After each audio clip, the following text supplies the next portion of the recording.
Bismillah. Assalamualaikum warahmatullahi wabarakatuh. Alhamdulillahilladzi nahmaduhu wa nasta'inuhu wa nastaghfiruh wa na'udzu billahi min shururi anfusina wa min sayyiati a'malina. May yahdihillahu fala mudilla lahu wa may yudlil fala hadiya lahu. Asyhadu an la ilaha illallah wahdahu la syarika lah wa asyhadu anna sayyidana wa nabiyyana Muhammadan abduhu wa rasuluh wa safiyyuhu min khalqihi wa habibuh ballagha ar-risalata wa adda al-amanata wa nasaha al-ummah wa kashafa Allahu bihi al-ghummah wa jahidun fi sabilillahi hatta atahu al-yaqin. Salawatu rabbi wa salamuhu alayka ya sayyidi ya Rasulullah. Allahumma salli ala sayyidina Muhammadin al-fatihi lima ughliq wal khatimi lima sabaq nasiril haqqi bil haqqi wal hadi ila siratikal mustaqim sallallahu alaihi wa ala alihi wa sahbihi haqqa qadrihi wa miqdarihi al-azim. Allahumma bika asbahna wa bika nahya wa bika namut wa ilaykan nusyur. Asbahna ala fitratil Islam wa ala kalimatil ikhlas wa ala dinin nabina Muhammad sallallahu alaihi wasallam. Radina billahi rabba wa bil islami dina wa bi Muhammadin sallallahu alaihi wasallam nabiyya wa rasula, amma ba'du. Kita memuji Allah dengan mengucapkan alhamdulillahi rabbil alamin. Dengan izin Allah kita bisa duduk di majlis dan di tempat yang mulia ini. Kita berdoa kepada Allah, mudah-mudahan selama kita duduk di majlis ini Allah ampuni dosa kita, Allah terima amal ibadah kita, Allah jauhkan kita dari bala dan wabak, amin ya rabbal alamin. Salawat dan salam ke Nabi yang agung, Nabi yang mulia, Sayyidina Rasulullah Muhammad sallallahu alaihi wasallam. Allahumma salli wa sallim ala Sayyidina Muhammadin wa ala alihi wa sahbihi ajma'in. Kita hormati pengurus masjid, Bapak Ibu hadirin, wabil khusus hadir di depan kita calon gubernur Riau insyaallah, Ustadz Abdul Wahid. Kenapa saya katakan beliau Ustadz? Beliau ini alumni pesantren. Siapa yang ragu kemarin beliau alumni pesantren atau tidak? Jadi beliau ini punya guru namanya Ustadz Masril. Masih hidup sekarang. Ustadz Masril itu, saya tahunya beliau ini tamat pesantren itu waktu saya ke Tembilahan. Jadi saya waktu itu ke Tembilahan, pas salat Jumat saya nak mau masuk masjid, ada beliau ini. Tak jauh dari beliau ini ada pula seorang ustaz namanya Ustaz Masril. Jadi kata saya, Ustaz Masril itu guru besar yang ada di pesantren Tarbiyah Islamiyah Candung hari ini, itu beliau. Jadi saya kaget, Ustaz Masril, tak nampak Ustaz Masril, ada beliau. Jadi saya tanya ke Ustaz Masril, macam mana kok bisa Ustaz Wahid ini? Ya alumni Candung katanya. Pernah mondok di Candung dulu katanya. Oh begitu. Jadi gurunya Ustaz Masril itu dulu, Ustaz Masril udah tua juga. Mengaji waktu itu saya nampak betul. Saya ikut ngaji dengan Ustaz Masril ini. Dengan ada guru kami yang senior lagi. Allahu yarham. Sudah meninggal dunia 94 tahun usia beliau. Itu yang pernah saya ceritakan. Buya Amran Samad nama beliau. Itu Buya Amran itu, ya Allah ya Arhamar Rahimin, sepuh, usia sudah 93 tahun, melihat kitab, melihat Quran tanpa pakai kacamata. Gigi masih bagus, mata terang. Nah, beliau meninggal dunia, saya balik dari Mesir kalau tak salah beliau meninggal dunia. Ustaz Buya Amran As-Samad. Beliau dulu hijrah dari Candung ke Riau. Dulu hijrah ke Kabun. Jadi masyarakat Kabun itu banyak yang dekat dengan beliau, sehingga beliau banyak punya tanah. Jadi diwakafkan oleh orang, ada yang dihibahkan, ada yang beliau beli, beliau buatlah di situ pesantren. Saya tak tahu, rupanya nama saya termasuk daripada orang yang beliau tulis di wasiat beliau. Jadi ada wasiat beliau sebelum beliau meninggal dunia, ada 2 lembar itu. Di dalam itu ada tertulis, tanah yang di pinggir sungai itu hibahkan, serahkan ke Ustadz Zulhendri Rais. Memang berbunyi seperti itu. Saya tahunya setelah beberapa tahun beliau wafat, datang anak beliau ke saya. Anak beliau yang masih ada, Pak Najwan. Itu di Kuok. Beliau datang. Ustaz, rupanya abah kami memasukkan Mak Ustaz ke surat wasiat. Apa isi wasiatnya? menghibahkan tanah 2 hektar, 3 hektar paling banyak di pinggir sungai. Cantik Pak, cantik. Dan itu tempat itu sekarang sungai itu jadi tempat rekreasi karena ada apa namanya itu, ada batu napalnya gitu. Pokoknya kalau nakal lah gitu bisa kita buat waterboom gitulah kira-kira. Karena ada bukit, ada gunung gitu. Kalau kita nakal, tapi insya Allah nak nakal lah, bisa buat pesantren lah dekat itu. Karena pinggir sungai dah. Jadi sungai itu pun letter L gitu dia. Tanah kita itu pas di yang bagian L itu. Oh cantik betul. Jadi dibawa, saya ingin tahu di mana tanahnya, kata saya ke anak beliau Pak Najwan, dibawanya. Ikolah kau untuk Ustaz yang dipesankan oleh Abah. Alhamdulillah kata. Tapi sampai kini tanah tu belum kita garap, tanah tu masih ada sawitnya. Ya saya biarkan aja sawit itu dipanen dan diambil hasil untuk pondok pesantren beliau. Beliau punya pondok pesantren namanya At-Taqwa. Buya Amran itu Syekhus Syuyuh, boleh dikatakan Syekhus Syuyuh, murid langsung berjumpa dengan Syekh Sulaiman Ar-Rasuli. Pokoknya usia beliau wafat 95 tahun. Tidak ada guru yang paling senior tamat di Madrasah Tarbiyah Islamiyah Candong itu kecuali pernah mengaji dengan Buya Amran As-Samad rahimahullahu taala. Saya banyak mengaji dengan beliau, mengaji mantiq, ma'ani, balaghah, usul fikih, saya mengaji dengan beliau, Allahu yarham. Nah, Ustaz Masril tadi nampak saya belajar langsung dengan Buya Amran, baik itu di rumah beliau di Bukit Tinggi atau juga sampai Buya Masril mendatangi Buya Amran ke Candong. Nah, Buya Masril ini rupanya punya murid, itulah beliau Ustaz Abdul Wahid, calon gubernur kita ini. Jadi kalau untuk komitmen tentang agama, tentang pesantren, saya tak ragu sih. Insya Allah jadi barang. Karena beliau merasakan macam mana azab di pesantren. Pesantren Pak makan tawang tongaknya orang Acu tu, itulah syukur tu Pak. Kalau enggak, ya Allah ya Arhamar Rahimin. Goreng gerubit, gerubit.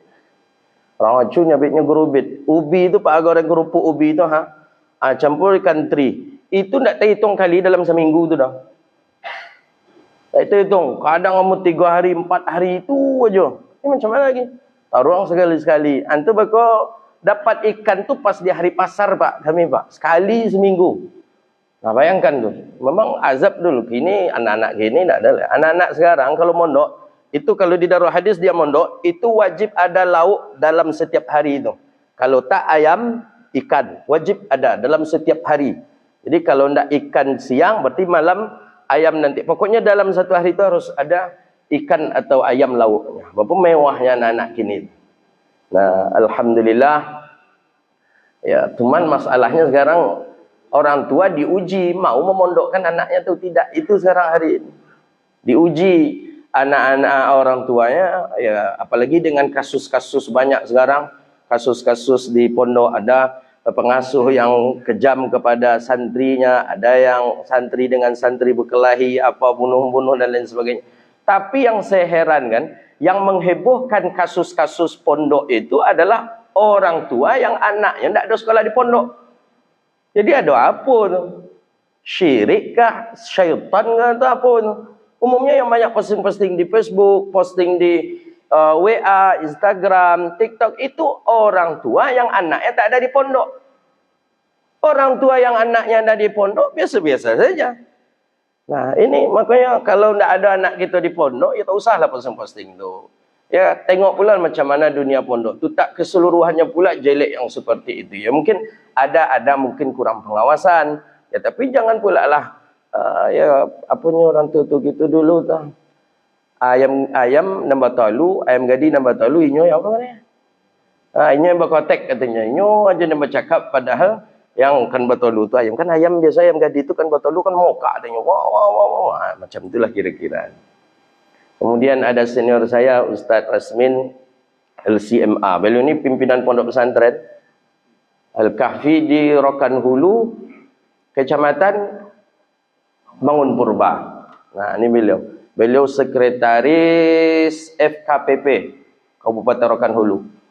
FKPP Forum Komunikasi Pondok Pesantren. Ini senior kami ini. Senior kami waktu di Mesir. Jadi Ustaz Rasmin, alhamdulillah. Segan pula rasanya saya duduk di sini senior di bawah. Ustaz Rasmin, kalau Bapak Ibu pergi ke Rohul, Mulai dari ujung batu tu sampai habis Rokan Hulu ke Mahatoh tu. Tanya aja lah Ustaz Rasmin, tahu orang. Cuma beliau ni lah yang nama Ustaz Rasmin ni. Alhamdulillah, terima kasih Ustaz. Bapak Ibu yang dirahmati Allah Subhanahu wa taala. Kita lanjutkan kajian kita kitab Riyadhus Shalihin min kalami Sayyidil Mursalin. Ini kita sudah masuk ke bab baru, Zikrul Maut. Ini tentang mengingat kematian, wa qasrul amal, dan pendek angan-angan. Jadi disamakan ingat mati dengan pendek angan-angan. Karena kalau panjang angan-angan tu lupa mati. Orang yang lupa mati, lupa taubat, lupa akhirat. Lupa akhirat, matinya su'ul khatimah. Makanya pentingkah mengingat mati ini? Penting. Siapa yang mengkaji mengingat mati ini memang orang tasawuf. Makanya menurut Wahabi tasawuf haram. Macam mana tasawuf haram? Allah Ta'ala sendiri menyuruh kita untuk selalu mengingat mati. Nabi yang menyuruh kita untuk mengingat mati. Dia kata Rasulullah, aksiru, perbanyak olehmu, kata Rasulullah, mengingat yang menghancurkan kelezatan. Apa macam kelezatan? Mati. Nah, yang mengkaji tasawuf, yang mengkaji mengingat mati, untuk tasawuf. Apalagi kalau di dalam tariqah Naqsyabandi itu, kalau Bapak Ibu mencoba suluk khalwat, itu memang muqaddimah zikir itu mengingat mati. Ada namanya rabithah kubur namanya. Itu untuk memperkhusyuk, menambah khusyuk kita dalam berzikir. Rabithah kubur itu memang membayangkan seakan-akan kita sedang dimandikan orang. Seakan-akan membayangkan kita sedang terbujur di depan rumah. Orang datang menjenguk kita. Ada yang baca Yasin. Keluarga menangis. Ipar menangis. Seluruh keluarga besan dekat dengan kita semuanya menangis. Rabithah namanya. Itu didiamkan sejenak. Terbayang kita, tubuh kita diangkat anak, diangkat menantu ke tempat pemandian. Terbayang kita dibuka pakaian kita oleh ustaz yang akan memandikan. Terbayang kita dibuka, digunting baju kita. Setelah itu, terbayang kita, anak kita mensiwakkan kita. Memasukkan lipatan daripada kain kafan ke dalam telinga, ke dalam untuk membersihkan. Setelah itu, seakan-akan kita, itu rabithah kubur. Sampai itu tuh kita ingat, kita dimasukkan orang ke dalam lahat, dierengkan ke arah kiblat, ditutup punggung kita dengan memakai papan. Sampai ke situ, itu muqaddimah zikir. Dalam tariqah Naqsyabandi, bukan Naqsyabandi saja, tapi yang saya fahami dalam tariqah Naqsyabandi ada muqaddimah. Itu sebelum zikir. Sebelum berzikir ada namanya muqaddimah zikir, ada rabithah kubur. Memang menggigil badan. Apalagi kalau malam jam 2 pas tawajuh tu. Oh ya Allah. Dia ada kalau dalam suluk jam 2 malam tu tawajuh namanya. Zikir bersama. Tengah-tengah syekh, ini murid seluruhnya. Para khalifah, murid. Buat seperti halaqah.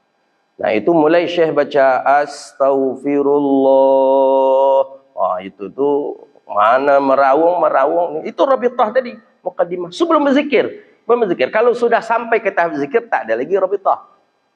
Nah, tapi kalau tidak pakai rabithah sebelum berzikir, takkan khusyuk. Gelisahlah, golilah. Ya nama setan kan, kadang gawi ekor setan lah, gatal pula ekor. Ya, macam kita salat juga. Kadang kaki ini, padahal tak ada nyamuk dah, gatal juga kaki itu kadang. Gelisahlah kadang bagai. Tapi dengan rabithah kubur itu akan mantap orang jadi berzikir kepada Allah Subhanahu wa taala. Maka itulah yang disebut dengan zikrul maut. Maka Imam Nawawi itu sufi. Dari mana tahunya Imam Nawawi sufi? Tengok kitab Riyadhus Shalihin beliau. Susunan martabat daripada bab-bab yang ada dalam kitab Riyadhus Shalihin itu susunan sesuai dengan susunan kitab-kitab tasawuf babnya. Ini masuk pula kita kepada mengingat kematian. Begitu. Dianjurkan kita mengingat mati. Cuman masalahnya ada orang kita ni yang takut mengingat mati seakan-akan tak bersemangat lagi untuk hidup. Nah, itu salah. Justru dengan kita mengingat kematian itu lebih bersemangat lagi kita hidup. Apa yang belum tercapai, raih cepat. Ya, mungkin dengan taubat belum sempat taubat cepat. Mungkin salat sunat kurang, perbanyak salat sunat. Mungkin sedekah kurang, perbanyak sedekah. Itu dengan asbabnya kita mengingat kematian. Nah, begitu. Makanya yang tolak suluk tu orang tua-tua, Pak. Kebanyakan yang suluk tu orang tua-tua. Padahal sebenarnya ilmu suluk itu ilmu untuk anak-anak muda. Karena duduknya lama, Pak. Kalau orang tua duduk lama, capek terkantui, mudah buang angin, mesti wuduk lagi. Qiyamul lail malam gitu juga, susah kalau orang tua bangun. Kalau anak muda mesti fresh, mesti okey lah. Cuman kebanyakan yang ngisi surau-surau suluk itu adalah orang-orang tua. Nah, begitu dia. Tapi ada juga orang tua yang alun suluk. Tak faham baru. Tapi mesti, Pak, harus. Cobalah, agak 10 hari jadilah. 10 hari. Tapi cari syekhnya yang betul-betul murabbi, yang faham dengan syariat. Ada juga ya, mursyidnya yang tidak faham syariat. Kadang tak solat Jumaat dah. Ada, kadang wuduknya biasa saja. Ya, tidak orang alim. Tapi cuma mursyid keturunan.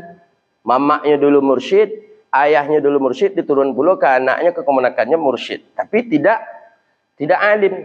Cari yang alim, yang rabbaniyin. Masih ada, masih banyak.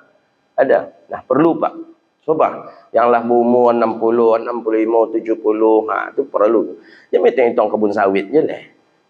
Dia hitung je kebun sawit. Umur lah 65, dia hitung je kebun sawit. 100 baru. Nak nambah je tahun besok rencana jadi 200 hektar. Mak.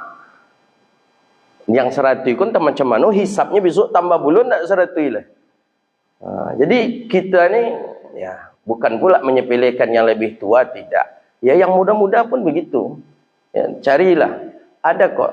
Apalagi di Riau. Riau kenal dengan negeri suluk. Rokan Hulu 1000 suluk. Ya, nak cari tempat surau suluk yang mana? Coba. Daerah Riau alhamdulillah banyak surau-surau suluk.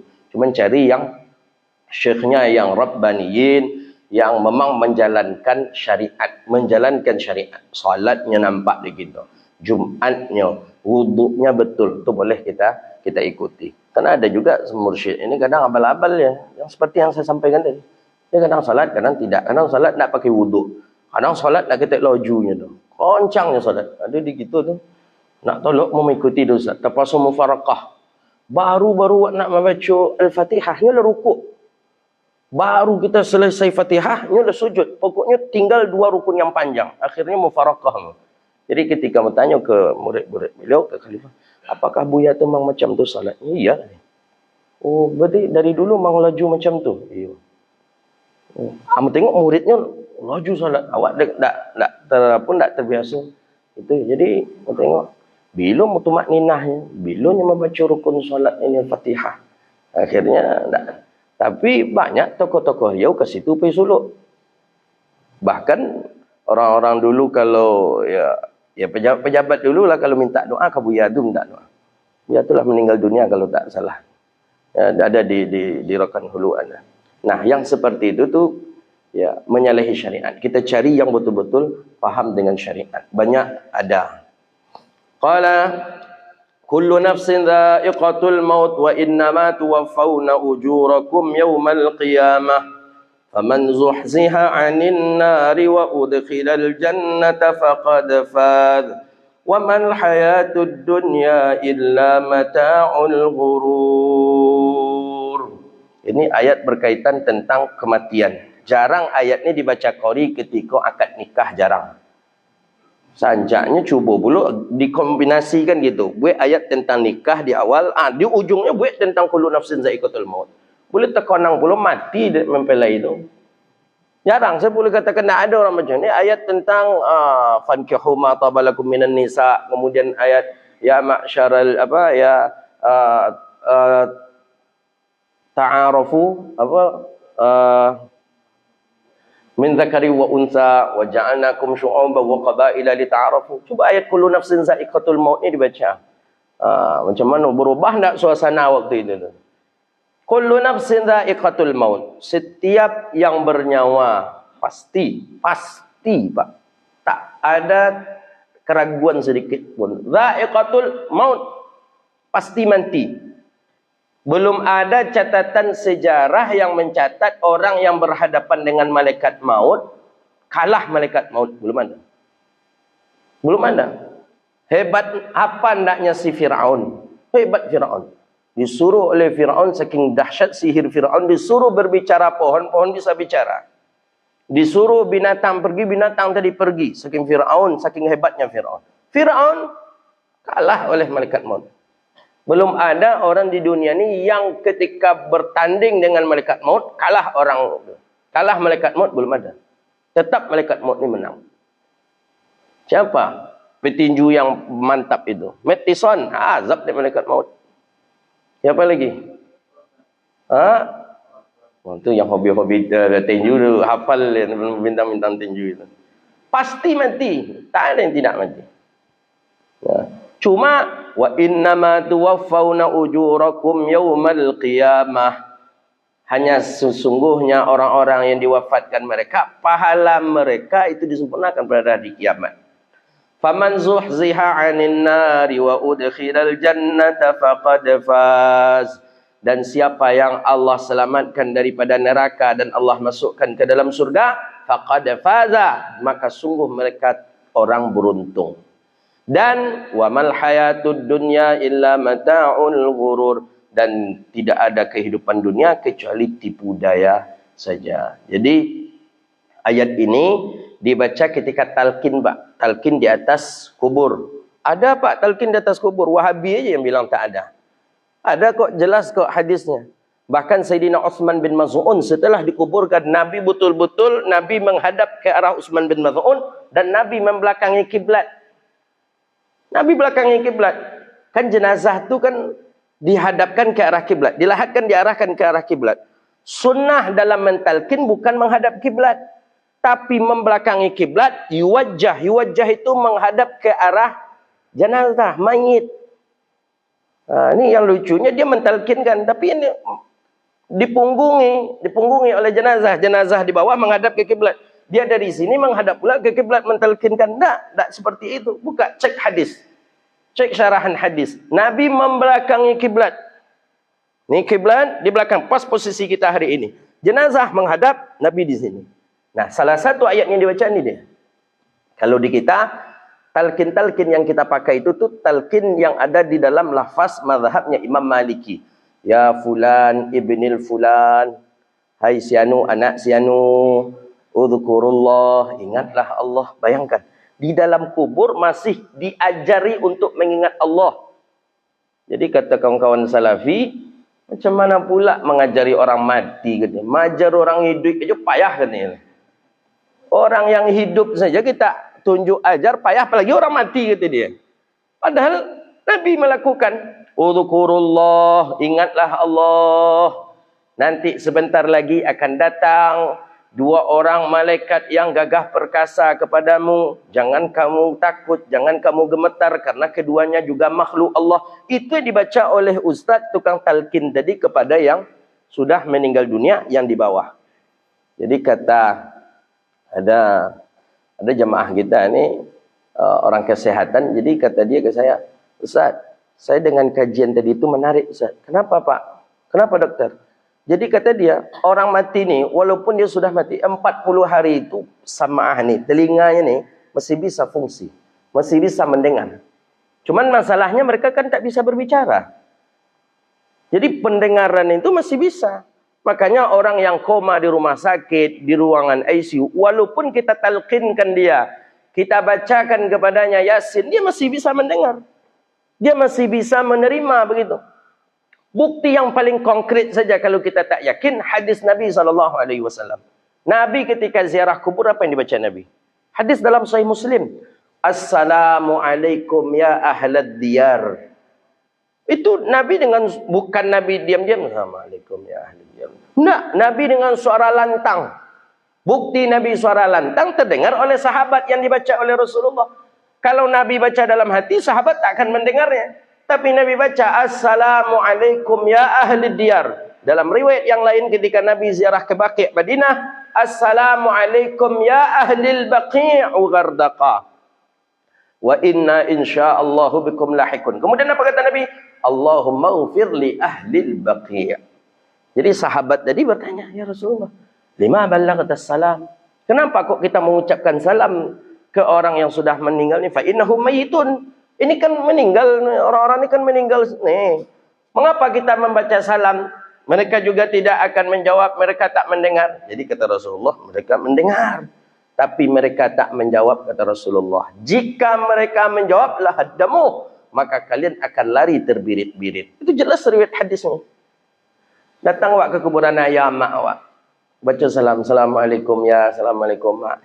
Nya jawab salam gitu. Macam mana kira-kira? Ke datuk gitu, assalamualaikum tu, assalamualaikum nek, kata kita. Ya cu bila tiba keceknya, macam mana? Dia terogak ke cucu sekolah, lari kita tetap di situ, Pak. Itu dia. Jadi di situ aja, Pak. Mereka mendengar.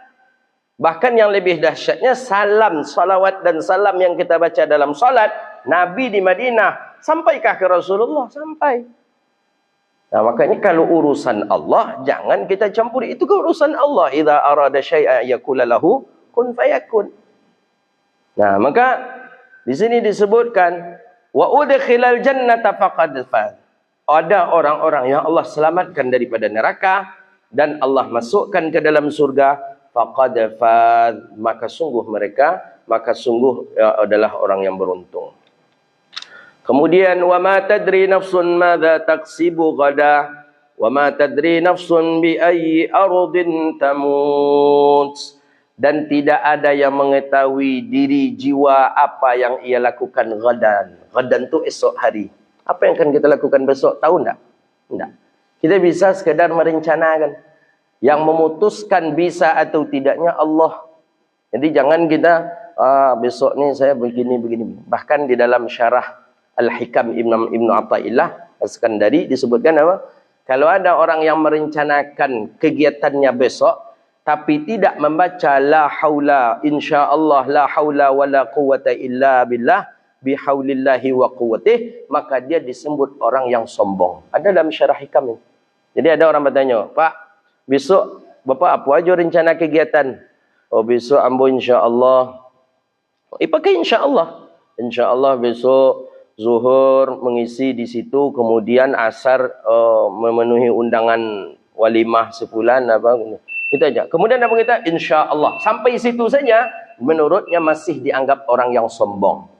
Jadi tambah insyaallah bihaulillahi wa quwwatihi. Begitu dia. Padahal sudah pakai insyaallah pun dianggap sombong. Tambah dengan bihaulillahi wa quwwatihi, dengan daya dan upaya daripada Allah Subhanahu wa ta'ala. Wa ma tadri nafsum bi ayyi ardin tamut, dan tidak ada satupun manusia yang mengetahui di bumi mana ia diwafatkan. Tak tahu kita, Pak. Jangan kita sangka pula kita lahir di Pekanbaru, tinggal di Pekanbaru, kemudian Allah wafatkan di Pekanbaru. Belum tentu. Tak ada satupun di antara kita. Bahkan ada kita yang sudah punya rencana dibuat, disampaikan ke anak, cucu, menantu. Ini untuk makam mak nanti, ini untuk kubur mak nanti. Kalau mak meninggal dunia, letak di sini ya. Okey, dah diwasiatkan oleh dia kepada anak, cucu, menantu. Tapi tidak. Allah takdirkan berangkat umrah sampai di Makkah sakit meninggal dunia. Tak jadi. Nah, maka oleh karena itu, wa ma tadri nafsun bi ayyi ardin tamut. Tak ada satupun orang yang mengetahui di mana ia wafat. Di bumi mana ia dikuburkan. Satu pun tak ada yang mengetahui. Bayangkan. Satu pun tak ada yang mengetahui. Jadi jangan kita katakan, oh aku tahu, aku dikuburkan di sana, aku akan dikuburkan di sana, tempat sudah aku siapkan, ini sudah. Tidak, tak ada. Satu pun tidak ada yang mengetahui. Bahkan dalam kitab Tanbihul Ghafilin itu, ada orang yang ketika itu, dia cuma lupa saja. Ada tentengan, ada tas yang tertinggal. Balik dia untuk mengambil tas yang tertinggal tadi itu, untuk menjemput itu saja. Ternyata Allah langsung wafatkan dia di tempat itu. Bahkan ada orang yang sudah lama puluhan tahun tak keluar-keluar dari kampung itu. Karena memang dia tak ingin keluar dari kampung itu. Cuma karena memenuhi undangan walimah seorang raja, berangkat ia, kemudian meninggal di tempat itu. Banyak kisah. Jadi kita tak ada yang mengetahui. Wa ma tadri nafsun bi ardi ain tamut. Tak tahu kita. Ada orang yang Allah beri wafatnya di tempat yang mulia, ada orang yang Allah beri wafatnya di tempat yang hina. Ada, dia punya rencana, aku kalau dapat mati aku di sini ajalah. Tapi ternyata Allah beri peluang untuk dia wafat di Madinah. Ada. Ada orang yang dia menginginkan wafat di Madinah, ternyata Allah izinkan pula ke kampung. Padahal dah sakit. Memang tak bisa lagi balik. Allah beri kesehatan 2 hari saja di Madinah. Diizinkan balik oleh dokter. Balik sampai di rumah, belum sampai lagi ke rumah. Pas di jalan saja baru sudah wafat. Nah, maka oleh karena itu, wa ma tadri nafsun bi ayyi ardin tamut. Itu kata Allah dalam Al-Quran. Ya tentu kita berdoa kepada Allah, hendaknya Allah wafatkan kita dalam keadaan husnul khatimah. Amin ya rabbal alamin. Fa idza jaa ajaluhum la yastakhiruna sa'atan wa la yastaqdimun. Dan apabila datang ajal mereka, la yastakhiruna sa'atan wa la yastaqdimun. Tidak dapat ditakhirkan. Tak dapat dimundurkan, tak dapat pula untuk dimajukan. Lah bosan kita hidup di dunia minta pecopek gitu, tak je bisa. Lah bosan di dunia kau, tiap sebentar tiba orang nagih hutang, tiap sebentar tiba orang nagih hutang. Nak ke mana kita berangkat ada-ada aja orang nak nagih hutang, tak bisa. Jadi kata kita, ya Rabb, payah susah hidup di dunia ni seperti ini. Beri izin aku ya Allah untuk bisa mati. Tak bisa. Nah, diperlambat pun tak bisa, dipercepat pun tak bisa. Kalau diperlambat, ya masih lama je rasanya hidup di dunia ni, mintanya ya Allah, panjangkanlah umurku ya Allah, panjangkanlah lagi ya Allah, tambahlah lagi ya Allah. Tak bisa. Kenapa ya? Tadi, la yastakhiruna sa'atan wa la yastaqdimun. Ya Allah. Ya, biasanya kita banyak minta panjang umur kan. Allahumma tawil umurana wa sahih ajsadana wa nawwir qulubana. Kan itu dia kita dalam doa. Ya Allah, panjangkan umur kami ya Allah, sihatkan jasad kami ya Allah, beri penerang kepada hati kami ya Allah. Kan banyak kita panjang umur ini. Nah, minta panjang umur. Jadi ada yang berpendapat tak boleh katanya. Karena merubah ketentuan daripada ketentuan Allah. Jadi ada yang mengatakan, ya boleh saja. Kenapa? Yang memberi umur Allah. Kita minta panjang kepada siapa? Kepada Allah. Bisakah? Bisa. Iza arada syai'an ayakula lahu kun fayakun. Aku kan tak tahu dah Pak. Ya berapa takaran usia kita, tak ada kita yang tahu Pak. Kalau tahu kita mungkinlah siap-siap buat dari gini. Umpamanya lah kalau pakai orang dalam lah katanya kan. Kan kini kan mesti harus ada ordal itu. Jadi kalau kata malaikat maut ke kita, mau sekitar sekian hari lagi atau sekitar setengah jam lagi atau 15 minit lagi. Kalau itu mah ya Arhamar Rahimin. Itu memang solat sunat diperbanyak tu Pak. Mana yang tak belok je kawan, berkunjungi kawan tu balik. Mana yang berhutang, dibayar hutang ketika itu. Maka ketika kisah yang ada dalam kitab Tanbihul Ghafilin itu, Imam Abi Ilyas As-Samarqandi, di zaman Nabiullah Isa alaihi salatu wassalam, ada tamu Nabi Isa. Jadi kata malaikat maut, malaikat maut dah ikuti terus ni. Tamu tadi, sampai ke rumah Nabiullah Isa. Nabi bisa jumpa dengan malaikat. Jadi kata Nabi Isa, mengapa? Ada apa? Kata Nabi Isa kepada malaikat maut. Ya khawatir pula Nabi Isa ni, malaikat maut ni jangan-jangan untuk ditugaskan untuk nak mencabut Nabi Isa, nyawa Nabi Isa. Jadi kata malaikat maut, aku nak mencabut nyawa si fulan tamu engkau ini. Jadi rupanya awak tu Pak, selama 40 hari menjelang kita meninggal dunia, awak ketahui dipantau terus oleh malaikat maut. Itu yang borek Pak. Berat Pak. Awak nak tahu depan entah sedang dipantau, awak kini tindak kau Pak. 40 hari menjelang itu. Makanya apa kata bahasa orang kampung gitu tu, kalau 4 hari itu masa-masa apalah, masa-masa meninggal-ninggal perangai lah. Ada bagai nak pernah awak ke tempat tu, pergi awak ke tempat tu. Kadang nak pernah awak duduk di situ, duduk kita di situ. 40 hari itulah tu. Selalu ditengok, selalu diikuti terus 40 hari. Maka hati-hati Pak, kalau ada 40 hari yang agak berubah perilaku kita, nampak dia orang atau dia orang rumah kita, berarti itu masuk-masuk itulah berarti. Biasanya abang tak pernah itu dah bang, tapi abang kecil orang rumah kan. Alah, boleh itu. Iyo nyawak kan. Iya biasa abang tak pernah bang waktu itu. Abang besok pulang ke Rajo, abang selalu abang gantung baju abang di situ. Tapi kau abang pulang ke Rajo, abang hanger baju abang meletakkan pula di kamar anak. Tak pernah. Itu kan lah ada tanda-tanda tu. Nah, kalau banyak tanda-tanda seperti itu, itulah 40 hari kan mati namanya lagi. Ingat-ingat kan tu. Tobatlah bang cepet bang, tobatlah. Ada wasiat bang, ya gitu enggak bang. Ada wasiat bang, ada pesan bang. Kadang kita ni nak berat kita kalau untuk mengingat mati itu berat. Jenlah, lu ni mati lah kata. Ya ayyuhalladzina amanu la tulhikum amwalukum wala auladukum an dzikrillah wa man yaf'al dzalika fa ulaika humul khasirun. Hai orang-orang yang beriman, jangan jadikan hartamu, anak-anakmu melalaikanmu daripada Allah. Jangan sampai anak, keluarga, harta melalaikan kita daripada Allah. Nah, ni hati-hati ni. Jangan dek gara-gara haroto talambek salat berjemaah ke masjid. Jangan dek gara-gara haroto ndak puluk gitu duduk di majlis. Dulu biasa adanya hadir di majlis ilmu. Kadang duduk nyapak tu. Kini tak ada nampak apa tu dah. Tanya ke kawannya apa je? Nya sibuk sedang banyak proyeknya kini ustaz. Tu ndak tu. Khasirun, tu orang merugi nanti. Ya, jangan hartamu, siapa sahabat Nabi? Ya, Sa'labah. Ndak tahu apa-apa dah, ndak punya apa-apa, dia agih. Seekor kambing. Kambing tadi mulai beranak pinak. Akhirnya salat berjemaah pun tak sempat, apa masih memasukkan kambing je lah. Ya Arhamar Rahimin. Jangan sampai anakmu, hartamu melalaikanmu daripada Allah. Wa may yaf'al dzalika fa ulaika humul khasirun. Dan siapa yang melakukan sedemikian, maka mereka adalah orang-orang yang merugi. Biasanya Pak Tulai nampak acok dah, tiap minggu duduk je di majlis, duduk je di pengajian. Jadi ketika tu tak ada nampak leh. Mana Pak tu sedang banyak pelanggannya ustaz. Sedang banyak orang yang berjual beli dirinya, nak sempatnya duduk ke majlis, nak sempatnya lah, hati-hati.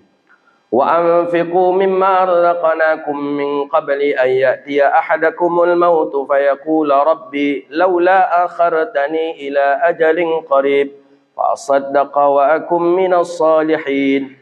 Ini mantapnya Imam Nawawi. Sebelum masuk ke hadis, beliau nukilkan ayat-ayat dulu.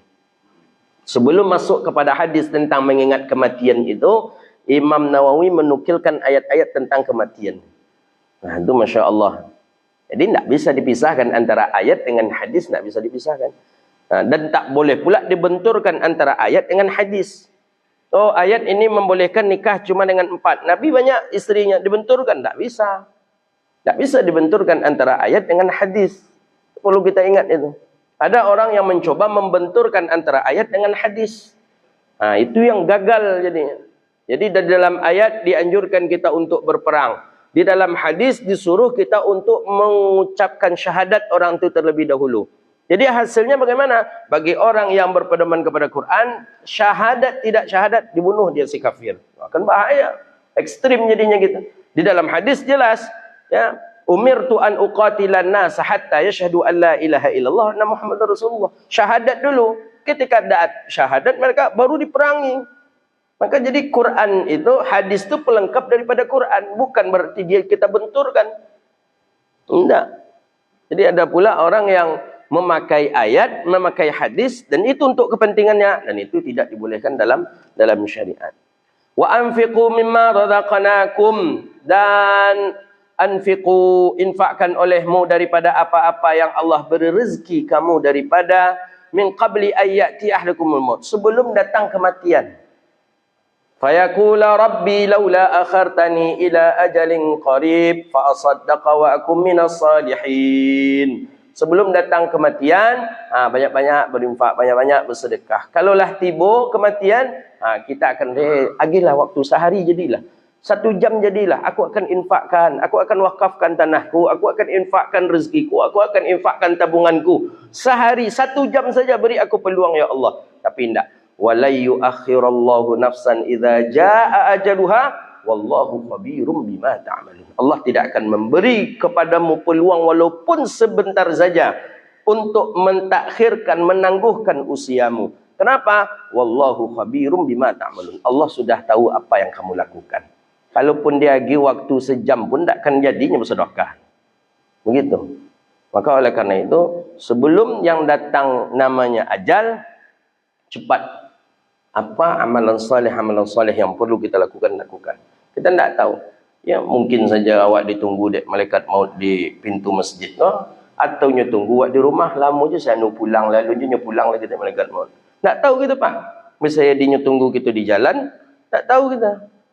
Nah, jadi kalau begitu qabla ayyati ahadakumul maut, sebelum kita berjumpa dengan dia, kita sudah banyak melakukan amalan soleh, harta sudah kita infakkan, kemudian amalan-amalan soleh pun sudah banyak kita lakukan. Banyak kita tengok jemaah-jemaah, ada jemaah meninggal siapnya duduk dalam majlis seperti ini, salat sunat isyraq, pulang tiba di rumah, masih di masjid kita. Bahkan kita masih di masjid. Apa tadi di rumah, baru saja masuk rumah langsung wafat, meninggal dunia. Tiba anak yang lapor ke masjid, kita masih di masjid. Apalah duluan. Terkejut gitu. Tadi hadir baru di masjid. Tadi hadir di majlis. Bila baru pulang pas masuk rumah langsung wafat, meninggal dunia. Nah, bisa saja. Awak tak tahu kita dapat. Jangan di pintu tiki di menunggu gitu tu. Coba tengok ke pintu dulu, Pak. Masalahnya tak bisa ditengok lah, itu masalahnya. Kalau bisa ditengok kan intai je kita. Alun je lama ustaz ko lainnya. Sudah ustaz ko belum ko kerjanya kan kawak penuhnya beko. Tapi begitulah. Pasti Pak, pasti. Jadi tak bisa kita tunda, tak bisa pula untuk kita dahulukan. Wallahu a'lam bissawab. Itu pembahasan kita. Belum masuk ke hadis, insya-Allah besok masuk ke dalam pembahasan hadis tentang mengingat kematian atau wafat. Wallahu a'lam bissawab. Nah, itulah kajian kita pada hari ini. Mudah-mudahan bermanfaat. Allah berkahi kehidupan kita dunia wal akhirah. Allah jauhkan kita dari bala dan wabah. Allah tunaikan hajat kita. Allah tunaikan hajat kita. Allah tunaikan hajat kita. Dan mudah-mudahan kita menjadi orang yang muttaqin, orang yang taat kepada Allah Subhanahu wa taala. Rabbana atina fid dunya hasanah wa fil akhirati hasanah wa qina adzabannar. Allahumma faqihna fid din wa 'allimna at-ta'wil wahdina ila siratikal mustaqim. Rabbana innana amanna faghfir lana dhunubana wa kaffir 'anna sayyi'atina wa tawaffana ma'al abrar. Rabbana atina fid dunya hasanah wa fil akhirati hasanah wa qina adzabannar. Wassallallahu ala sayyidina Muhammadin wa ala alihi wa sahbihi ajma'in. Subhana rabbika rabbil izzati amma yasifun. Wassalamun alal mursalin. Walhamdulillahi rabbil alamin. Demikian, terima kasih. Mohon maaf. Wabillahi taufiq wal hidayah wal ridha wal inayah. Wassalamualaikum warahmatullahi wabarakatuh.